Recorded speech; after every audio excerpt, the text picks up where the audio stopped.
Hablamos sobre fobias. Desde este momento usted puede comunicarse con nosotros. Primera vez que tocamos este tema, vamos a hablar sobre fobias de forma generalizada. Existen una gran cantidad, algunas son mucho más frecuentes. Sin embargo, si usted tal vez ha notado algo extraño, algo diferente, algo que no considera dentro de lo normal, dentro de su hogar también, tal vez en algún miembro de su familia, en su hijo, en su hija, en su esposa o su esposo, o usted mismo identificado algún temor, algo que le esté produciendo cierta ansiedad, pues puede comunicarse con nosotros siempre con toda confianza. Estamos para hablar también de estos temas que tienen mucha relación con la parte emocional, también con esa parte que influye dentro de nuestros pensamientos y que puede llegar también a dañar nuestra salud a futuro. Así que usted puede comunicarse con nosotros 214-8401 y escribirnos al 720-63-589. Vamos a hablar de este tema junto a una de nuestras queridas especialistas, de quien nos acompaña en esta edición de Doctora Viayala,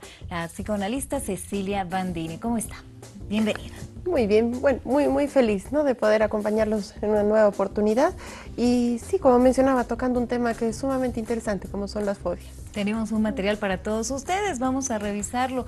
Algunas fobias frecuentes, si usted se identifica con esta introducción, pues entonces hagamos este diálogo juntos para poder comunicarse con nosotros. Revisemos. Una fobia es un tipo de trastorno de ansiedad. Es un temor fuerte o irracional de algo que representa poco o ningún peligro real. Existen muchos tipos de fobias. La agorafobia es el temor a los lugares públicos y la claustrofobia es el temor a los espacios cerrados. Si se siente ansioso e inseguro de las situaciones sociales cotidianas, usted podría tener una fobia social. Otras fobias comunes incluyen los túneles, conducir en autopistas, el agua, volar, los animales y la sangre. Las personas con fobias intentan evitar lo que les provoca miedo. Si eso es posible, pueden sentir pánico y miedo, taquicardia cuando el corazón late muy rápido, falta de aire, temblores y un fuerte deseo de huir. En general, las fobias comienzan en la niñez o en la adolescencia y continúan durante la edad adulta. Las causas de las fobias no se comprenden bien todavía, pero sí se sabe que a veces pueden ser hereditarias. El tratamiento ayuda a la mayoría de las personas con fobias. Entre las opciones se encuentran medicamentos, psicoterapia o ambas. Algunas de las fobias más comunes: acrofobia, horror o vértigo a las alturas; ageteofobia, miedo a la locura; agorafobia, sensación anormal de angustia ante los espacios abiertos y especialmente en calles y plazas amplias; dinofobia, miedo al vértigo; filofobia, miedo al amor; fobia social, miedo a ser juzgado negativamente; fotofobia, aversión a la luz acompañada de espasmos de algunos párpados causada por intolerancia del ojo; glosofobia, miedo irracional a hablar en público; hematofobia, miedo a la sangre y a las heridas; homofobia, aversión hacia las personas homosexuales; lacanofobia, miedo a las verduras; musofobia, miedo a los ratones; necrofobia, fobia a la muerte y a los muertos; neofobia, miedo a lo nuevo; nictofobia, fobia a la noche o a la oscuridad; pediofobia, miedo a las muñecas; ritifobia, miedo a las arrugas; y xenofobia, desprecio hacia los extranjeros. Hablamos sobre fobias en Doctora Viayala. Usted puede comunicarse, el 214-8401 está habilitado. También puede escribirnos al 720-63-589. Hágalo con tiempo de anticipación para así poder dar lectura a sus mensajes. Comenzamos con el desarrollo de este tema.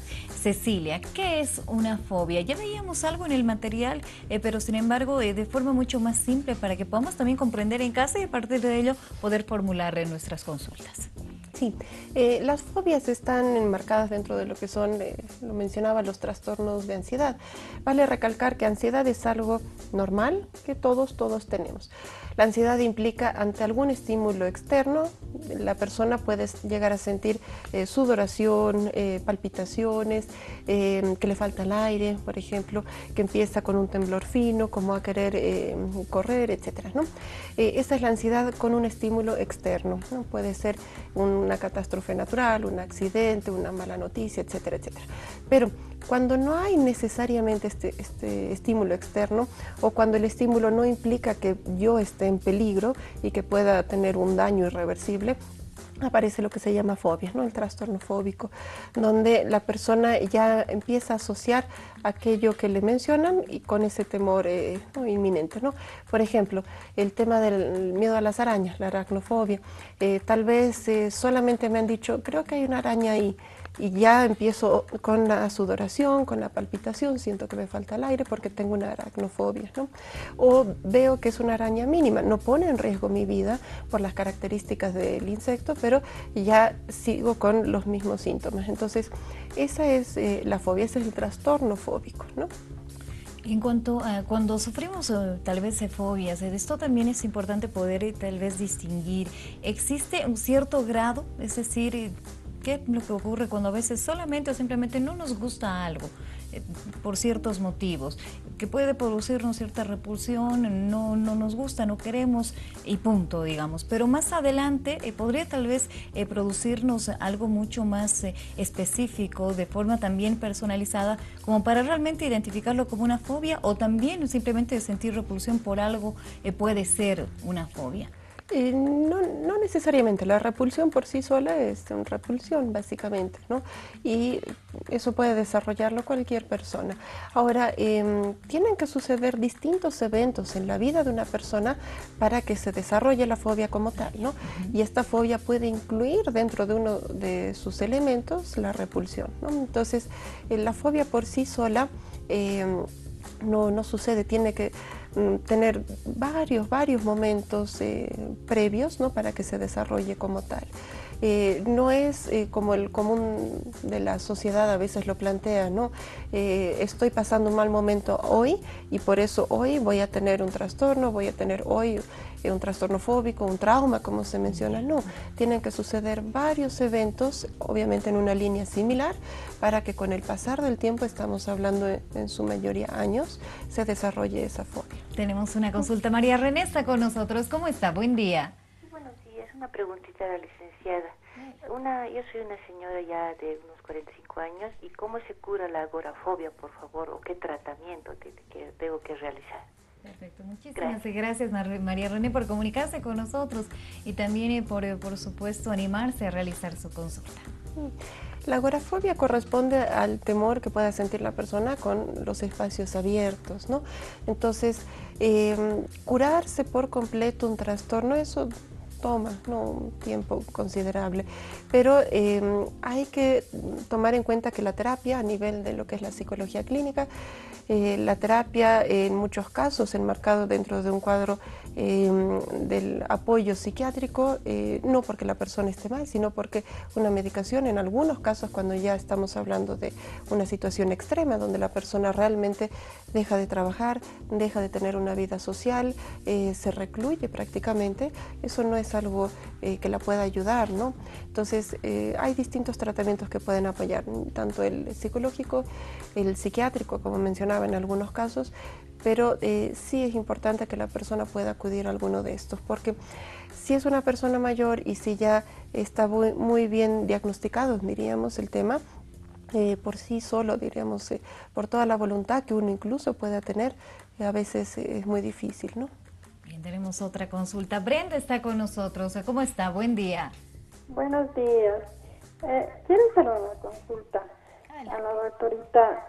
Yo tengo mi hijo ya de 17 años, pero cuando era chiquito, él se dormía, ¿no? Y tenía sueños así repentinos, o sea, como si él se despertaba, pero, o sea, se soñaba algo y a la vez tenía miedo y me decía, a mí no me sueltes, me decía. Y yo le agarraba, pero él estaba despierto. Y yo, después de que reaccionaba, yo le decía, ¿qué ha pasado? ¿Qué te has soñado? Todo. Y él me decía, me quiere agarrar. Y yo quería saber si eso tiene que ver algo, si alguna vez a mi hijo, digamos, lo han hecho asustar, porque a veces lo dejaba ver con mis sobrinos o con sus primitos. Y no sé, por alguna razón mi hijito ya tenía miedo a estar solo. ¿Y ahora cómo se encuentra? No, o sea, eso ya desde los 7 años hasta sus 14 lo vi. después no lo pude controlar porque yo lo agarraba y él se prendía, rapidito se prendía a mi cuerpo, y me hacía asustar inclusive a mí, porque hasta su papá, y de esa razón nosotros ya no lo dejábamos solo mucho tiempo, se quedaba con nosotros, pero como ya empezaba a crecer, entonces él dice, se recuerda, según él dice, que yo veía a mi muñeco que me quería agarrar, decía, o sea, no sé, eso es lo que se recuerda él de chiquito. Muchísimas gracias, Brenda, por comunicarse con nosotros. Tal vez también es algo frecuente dentro de los hogares, más que todo cuando hay niños en casa. Sí, el desarrollo de toda persona, las etapas de desarrollo son muy interesantes. Y en los niños hay otras características, ¿no? Niños, preadolescentes, lo que mencionaba, el tema de los terrores nocturnos, los sueños vívidos muchas veces. Sí, puede ser que la persona ha vivido un momento un poco complejo, como mencionábamos, ¿no? En reiteradas ocasiones, y se genera esa situación en las noches, ¿no? Pero lo interesante de la mente es que con el pasar del tiempo uno intenta racionalizar aquello que sucedió, encontrar un sentido a aquello que pasó. Entonces, puede ser que existan ahora muchas situaciones, ¿no? Como posibles respuestas a aquel evento, pero es importante sí poder hacer un análisis minucioso, detallado con la persona para ver cuál ha sido la situación que realmente ha podido suceder, porque cuando algo es muy angustiante, la mente inmediatamente intenta encontrar un sentido, racionalizar ese hecho, y en algunos casos es importante analizar antes de racionalizar, y eso es algo que puede hacerse muchas veces con la terapia, ¿no? Un niño puede sufrir este tipo de fobias, ya sea, como nos decía la mamá, ¿no? A sentirse solo o a la oscuridad, por ejemplo. Sí. O son traumas, los denominamos de otra forma a veces desde nuestra misma casa. Exactamente, sí. Son dos cosas distintas. El Ya. tema de los traumas, como mencionábamos, corresponde a una serie de eventos previos que han desembocado en que la persona tenga una determinada conducta hoy en día, ¿no? Que puede ser de aversión, de molestia, de irritabilidad, de retraimiento, etc. Y el tema de las fobias corresponde a esta ansiedad tan exacerbada que aterriza, diríamos, en una determinada situación, ¿no? En un determinado objeto.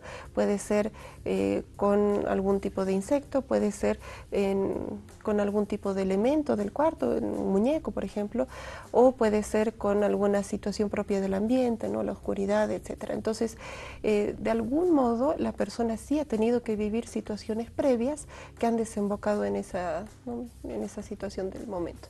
Y vamos a ir dando lectura a las consultas. El 720-63589 está habilitado. Usted puede comunicarse con nosotros, escribirnos sus consultas. Hablamos sobre fobias. También el 214-8401 está habilitado. Puede comunicarse en este momento. Buen día. Nos dice, mi esposa tiene fobia extrema a la carne cruda.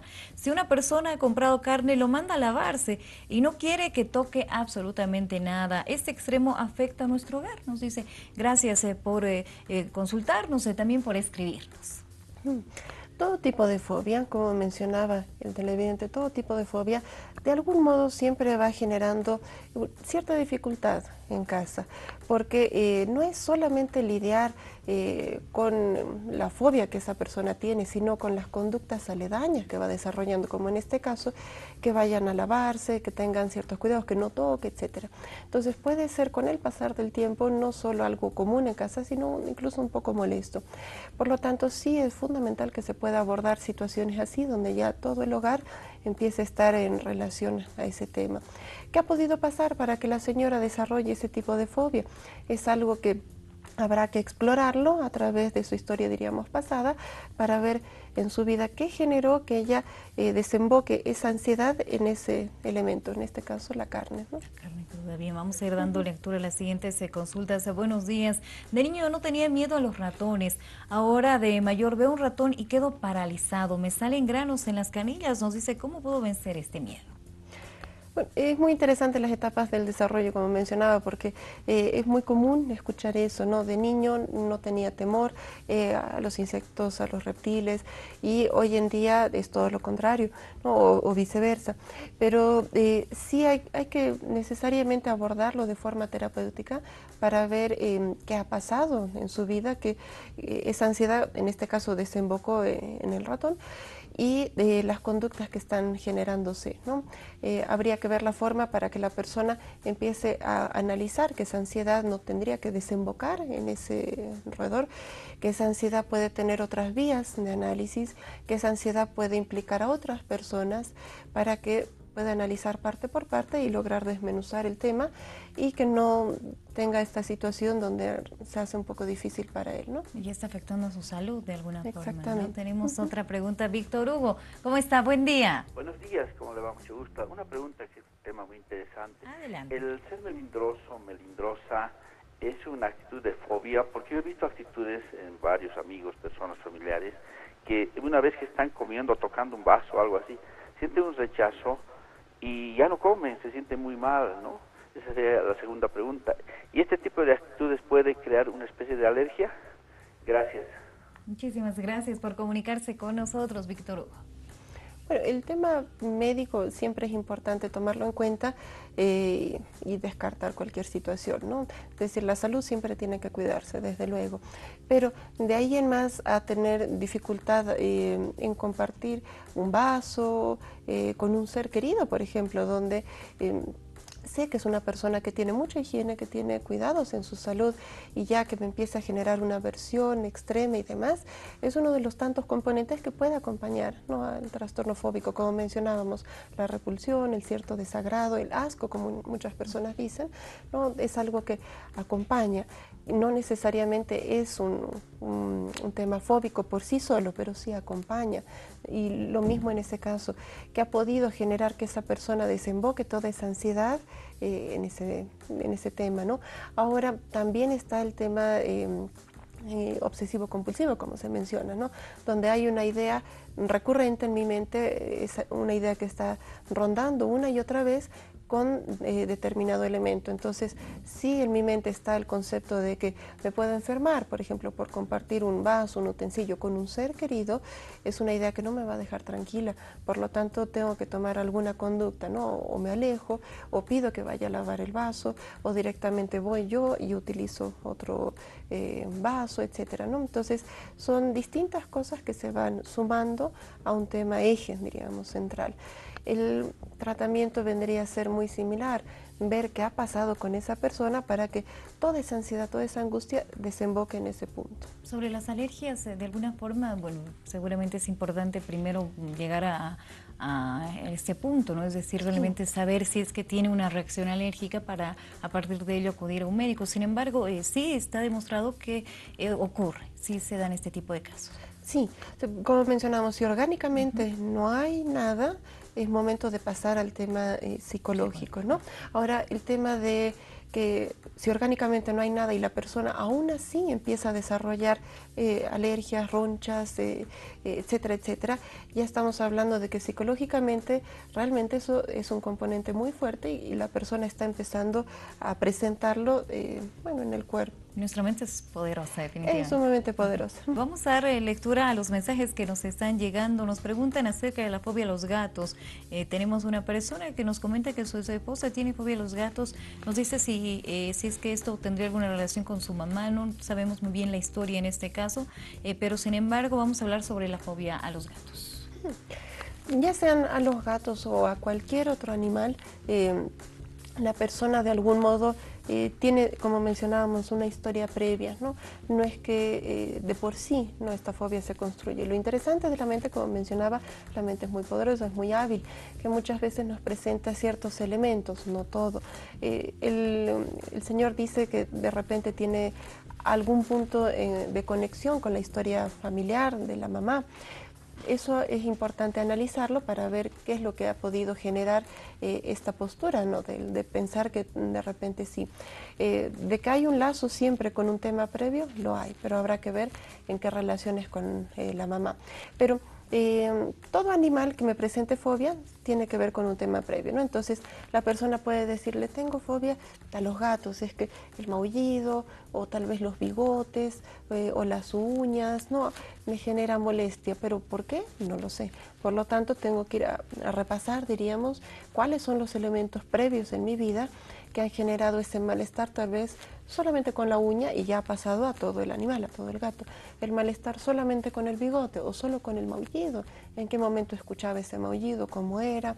¿Qué estaba haciendo yo? ¿Qué hacía mi entorno en ese momento? Y la forma en que esto se ha ido repitiendo en mi vida, ¿no? Tenemos otra consulta. Elsa está con nosotros. ¿Cómo está? Buen día. Muy buenos días, doctora. Muy buenos días. Mi consulta es, digamos, ¿cómo se puede tratar con esas personas que tienen fobias a los animales? Porque, mira, yo tengo una cuñada que tiene fobia a mi conejo y, bueno, me parece su actitud muy exagerada, tanto que da el caso de que ya no queremos ir a verla, ya no queremos visitarla y ella tampoco a nosotros, porque bueno, rechaza a nuestro conejo. Entonces, mi hijo que tiene 8 años, dice, ¿para qué vamos a ir a visitarla si ella rechaza a nuestro conejo? Y nuestro conejo es como de la familia. Entonces, eso hace que nosotros ya no queremos tratar con ella. Entonces nosotros decimos, tampoco podemos separarnos. Entonces queremos saber cómo podríamos tratar con ella. Muchas gracias. Gracias, Elsa, por comunicarse con nosotros. La fobia, el temor a tener algún animalito cerca. Como mencionaba la señora, los animalitos son parte del hogar, ¿no? Y por lo tanto eso no quiere decir que haya que excluirlo o al animalito o al familiar, ¿no? A ninguno de los dos, hay que encontrar un punto de equilibrio. ¿Qué es lo que comúnmente se piensa? Que la persona que tiene una fobia tiene que superarlo de algún modo, ¿no? Inmediatamente, básicamente. Entonces se la expone de forma un poco hostil, ¿no? Sin querer, pero un poco hostil a ese elemento, ¿no? Por ejemplo, mira, es bueno, acaricialo, ven. Y la persona que tiene fobia cada vez está un poco más retraída, más angustiada y se siente incluso intimidada. ¿Cómo responde un ser humano a una intimidación? Muchas veces de una forma agresiva, tosca y hostil. Entonces, esa no es la forma. Lo ideal es poco a poco, ir realmente poco a poco, haciéndole notar que uno de los componentes son el pelaje, las orejitas, qué es lo que hace, qué es lo que caracteriza a ese conejo en este caso, para que la persona primero lo vaya analizando, ¿no? Lo vaya creando, diríamos, como imagen en su mente. Con el pasar del tiempo ya podrá ir acercándose poco a poco. Pero estamos hablando de un proceso extenso, lo que no tendría que limitar a que la familia pueda reunirse, ¿no? Entonces, por un lado, la persona tendrá, sí, que tomar una terapia para abordar este tema. Y por otro lado, la familia tendrá que ver distintas formas de organizarse para poder tener un encuentro familiar, lo que significa que ambos tienen que ceder poco a poco y ninguno tiene que imponer, ¿no? Bien, vamos a dar lectura a la siguiente consulta. ¿Qué puedo hacer cuando subo al avión? Nos dice, tengo mucho miedo, tengo miedo a subir a los ascensores y también en los espacios cerrados. Todos esos temores de algún modo hacen que la persona pueda estar, diríamos, un tanto recluida. No me desplazo, no voy en el ascensor, no entro a alguna oficina, tal vez que sea pequeña, no voy a alguna reunión donde haya mucha gente de repente, en el avión, etcétera. Entonces, necesariamente hay un componente ahí que se repite en distintos escenarios, ¿no? Con el temor a encontrarse sin la facilidad para poder hacer algunas cosas que generen tranquilidad en la persona, es decir, un temor a que de repente me encuentro disminuida, a que de repente me encuentro acorralada en alguna situación, etcétera. Eso implica que sí tiene que abordarse en un proceso terapéutico. Recalco esto porque muchas veces se suele pensar que es simplemente un temor. Lo puedo afrontar, no puedo ir por el ascensor, voy por las gradas. Pero hay lugares en la ciudad, en otros países, donde las gradas son muy numerosas y para una persona en el día a día eso implica realmente un problema, ¿no? Entonces, necesariamente tiene que abordarse el tema para encontrar una solución, ¿no? La persona puede hacer independientemente de su trabajo, pero llega un punto donde la terapia muchas veces se hace necesaria. Bien, vamos a dar lectura a la siguiente consulta. Antes tenemos a Enriqueta en línea. ¿Cómo está, Enriqueta? Bienvenida. Bien, gracias, licenciada, y felicitarla por el programa, es muy interesante, nos ayuda bastante. y también a la doctora. Quería consultarle lo siguiente. Tengo un hijo de 30 años que desde niño les teme mucho a las palomas, tiene fobia con las palomas, y unos familiares también que a las arañitas, a los insectos. ¿Cómo se puede hacer esto para que se curen de esto? Eso sería, licenciada. Muchas gracias. Gracias, doctora. Gracias, Enriqueta, por comunicarse con nosotros y abrir su respuesta. Gracias. Todos los temores que desarrollan niños, preadolescentes y los adultos en algunos casos, pero sobre todo los niños, es una sumatoria de muchos elementos. Entonces, ¿por qué justamente con las palomas? ¿Por qué no con otro animalito? Lo que mencionábamos previamente, es importante hacer, diríamos, como un repaso de su vida previa para ver qué es lo que ha podido suceder cuando la persona estaba en contacto con la paloma, con el concepto de paloma, qué es lo que hacía en ese cotidiano, ¿no? Para ver por qué ha desembocado todo eso. Ahora, algo que es muy común, la gente dice: pienso y pienso y no me acuerdo, y no me acuerdo y no me acuerdo. No es que la persona se olvidó, la mente es hábil, y si hay algún elemento que es angustiante, si hay algo que en mi vida me ha generado mucha angustia, muchas veces eso se pasa por alto. La mente no se detiene en algo que es angustiante, ¿no? Entonces, por eso muchas veces no recordamos, no nos acordamos de algo que realmente ha podido ser significativo. Por lo tanto, es un proceso lento, de algún modo, que implica que la persona tendrá que hacer un análisis exhaustivo. La familia, mamá, papá, abuelos, tíos, ¿cómo pueden ayudar en este caso? No agobiando a la persona en el sentido de tú puedes, ya de algún modo avanza, etcétera, porque es una ansiedad adicional tener que responder positivamente a la solicitud de mi familia, ¿no? Entonces, darle su espacio, su tiempo. Cada persona es dueña de su espacio y su tiempo y verá cómo va avanzando.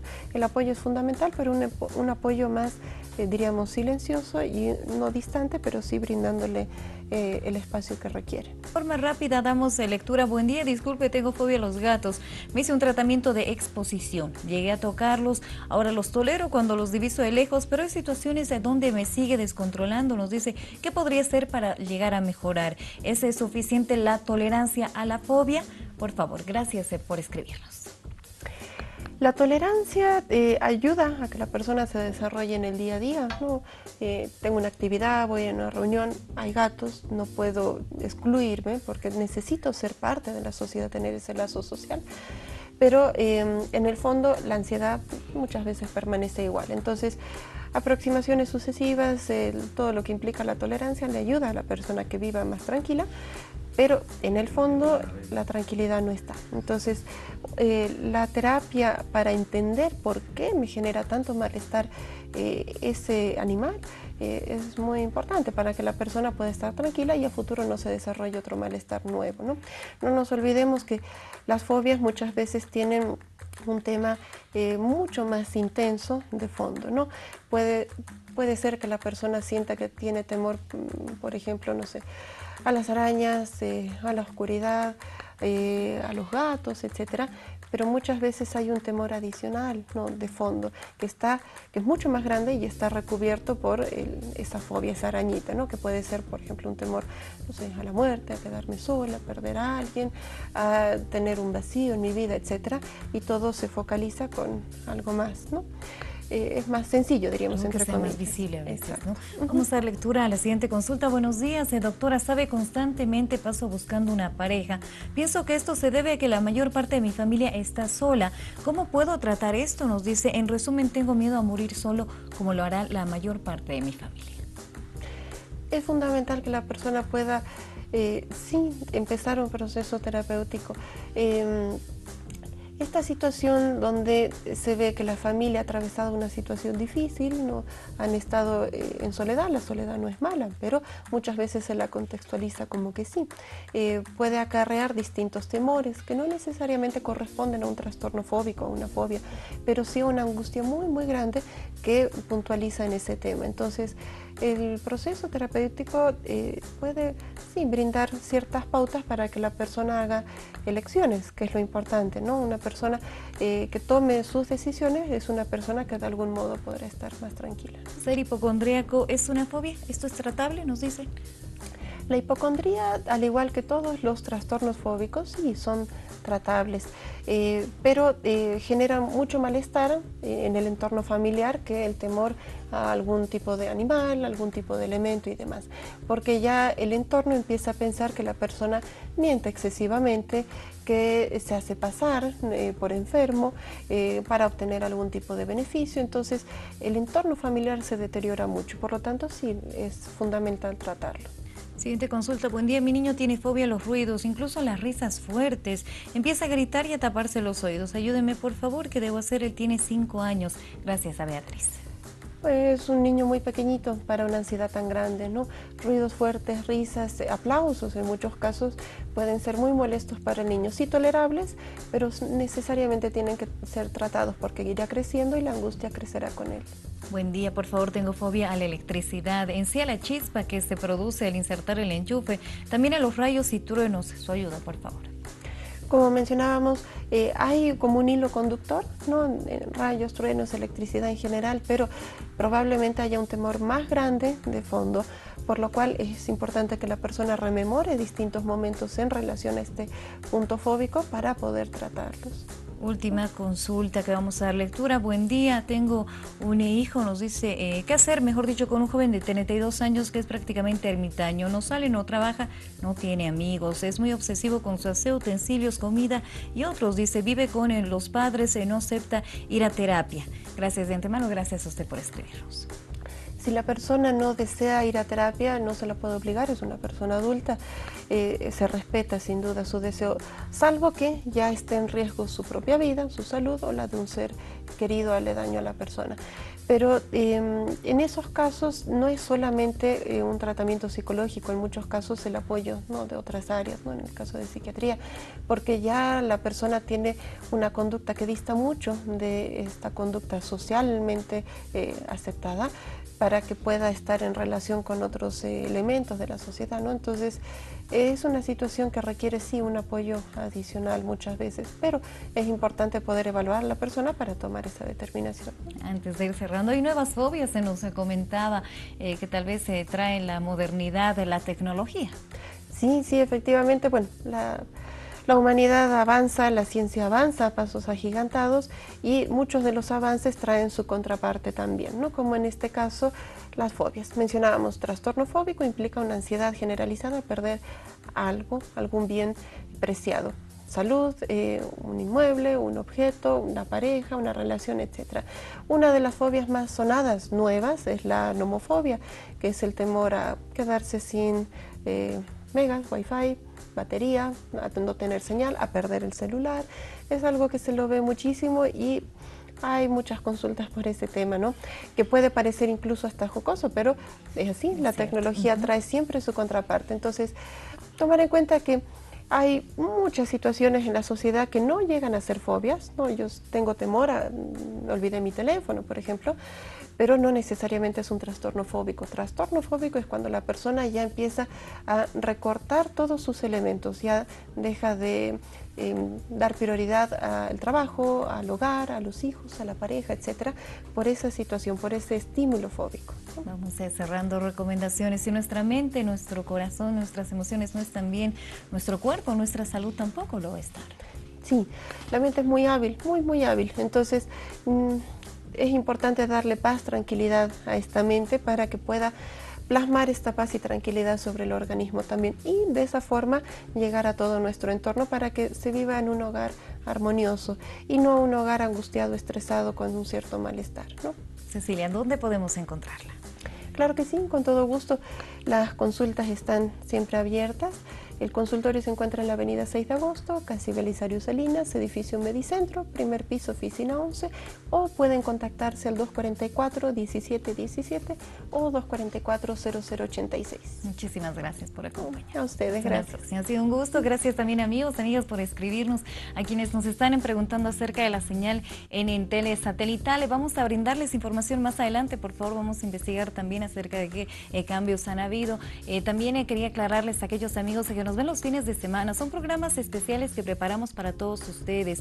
No son en vivo, por tal motivo nos es difícil poder dar respuesta a sus consultas. De hecho, es un recordatorio de las entrevistas especiales que tenemos en Doctora Villayala. Sin embargo, de lunes a viernes estamos en vivo para todos ustedes y de 8 a 9 de la mañana. Tenemos el reprise en horas de la madrugada, por lo cual también nos es difícil poder contestar sus llamadas y sus mensajes. Pero gracias, por supuesto, por vernos y por hacernos uno de sus programas favoritos. Nos vemos. Mañana estaremos 8 en punto de la mañana en sus hogares. Que tengan un excelente día.